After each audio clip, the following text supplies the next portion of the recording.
We have 2 X-Men projects coming to TV soon, and maybe we'll be connecting to the movies later on. This is confusing, but we'll break it down. We are talking about Bryan Singer at the Edinburgh. I hope I pronounced it correctly. That was absolutely spot on, Kim. You should be very proud of yourself because the amount of Edinburghers I've heard in this country. I said it once. I went to Edinburgh. A couple years ago on this show, and people were furious. But now I have someone who can pronounce things. Thanks, Andrew. So his idea at he said the Edinburgh TV Festival is that these TV shows, we have Legion and we have another one that's not titled yet coming to Fox, will connect to future X-Men movies. Yep. Which this sounds like it could be very good. It could also be pretty bad. So we have the idea that like for instance, the Avengers maybe could connect more to Agents of S.H.I.E.L.D. It hasn't really done it that much, not really significantly, except for the Hydra thing, but that's more like connecting the other way as opposed to a circle.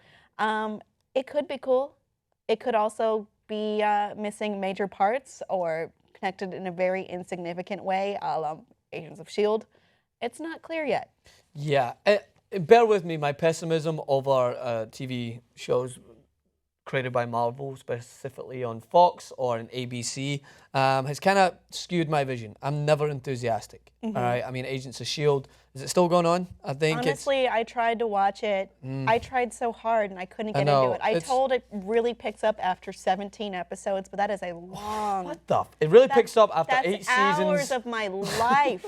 I can't. And I know that I sound so mainstream along with everyone else, but Netflix has literally ruined my outlook because on Netflix is killing it. Of course. They're doing a great job. And Luke Cage, every single spin-off has not let me down yet. They know what it takes to encompass a live-action version of a comic book superhero in a modern-day life setting. And I think that this is only going to confuse people further. Like, I know there is a niche audience out there that will watch anything X-Men related. I've never been the hugest X-Men fan. I mean, I like the movies. I love the X-Men. I think they have such great potential. They're so progressive and forward-thinking and just ahead of their time, really.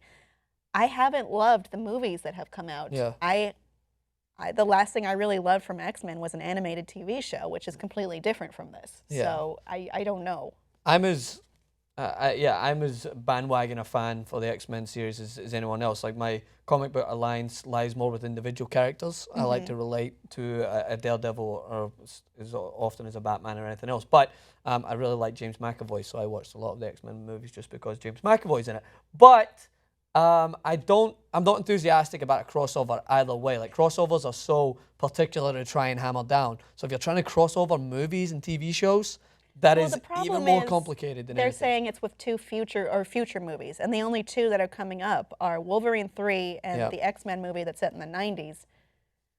It's a little weird to think that those would connect to television shows, and it doesn't seem to be something that needs to be part of a greater ongoing universe. They could all easily be standalone and be completely enjoyable and watchable. Yeah. And the first series that's coming out is on Fox. That should be a red flag for everyone. It's Fox. Recent show, and it's not Marvel, but DC Gotham will go down as one of the worst shows I've watched, and trying to reenact any sort of comic book series. Don't you do TV reviews for that show? I had to stop. My mind started to bleed from the ears. That's like how Brett stopped doing Walking Dead with us because he hated Walking Dead. it so much. Yeah, it's true. I mean, I had to. There's been some times where I've had to beat my head against the wall before he came in the studio just to try and bear with it. But no, I think it was a double. We actually together kind of agreed that we couldn't do Gotham as much because there was far too many other shows. It was around the same time that Netflix was just pumping out different content and we were doing Daredevil and everything else, so obviously that didn't take preference. But Fox, I don't think, do a good job of encompassing any of the comic book world into their TV shows. I just don't think they have got the environment down, which I'm sure we're going to get to in the other clip. I think it was also mentioned that they tend to cancel things pretty quickly. Yeah, they canceled what? Action. I don't think Hellfire? they did. They usually don't cancel things that are like in their own, universe, which is like what they own or what they have a claim to, I guess. I don't know what their claim is to Hellfire. Yeah. Maybe a lot, maybe a little, I'm not sure. The only television network that, because it's such a hard thing to do to try and encompass an audience that is coming in for mainstream television.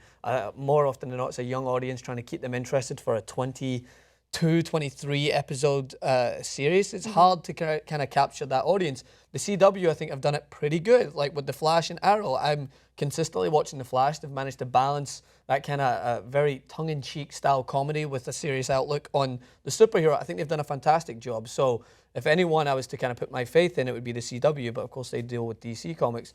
So Marvel, I've never been impressed with their live-action versions on TV. And I'm not sold on crossing over between movies I'm just not either. sold on the idea of crossing over TV and movies. Like it hasn't worked yet. They haven't even figured out the movies right yet. Why trying to cross over TV and movies is only going to make it cloudier. Just go to Netflix. That's it.